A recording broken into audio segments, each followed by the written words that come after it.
We often refer to Dumfries as a historic market town, and of course that's what it is. But one of the interesting things about standing here, just quite close to the fountain here, is that if you stand in this location and look down the high street, in fact what you're looking at there is all 20th century. All the buildings were cleared away in the late 20th century, and these are all quite new buildings, in fact, all the way up round here, all the way round to Boots, all 20th century, all I think in the 1980s or so.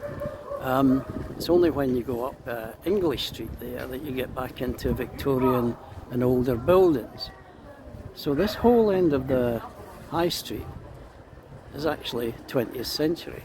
Now that of course includes Marks and Spencer's and the Lowerburn Centre, which is also 20th century. So it's only when we come round to the likes of Greg's here and the old County Hotel, Waterstones, that we get some older buildings which take you back and show you a little bit of the history of the town.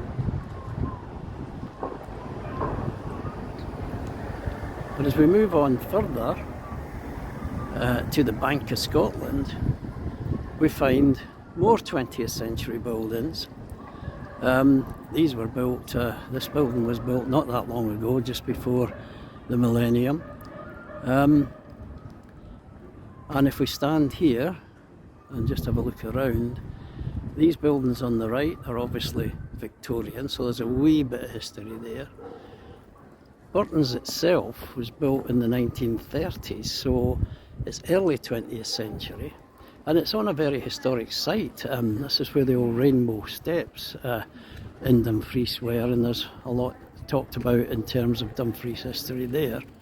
And then of course you've got the mid-steeple, 1707, and then further on you can see just the Greyfriars Church through there, and you can see some more Victorian, mid-Victorian buildings,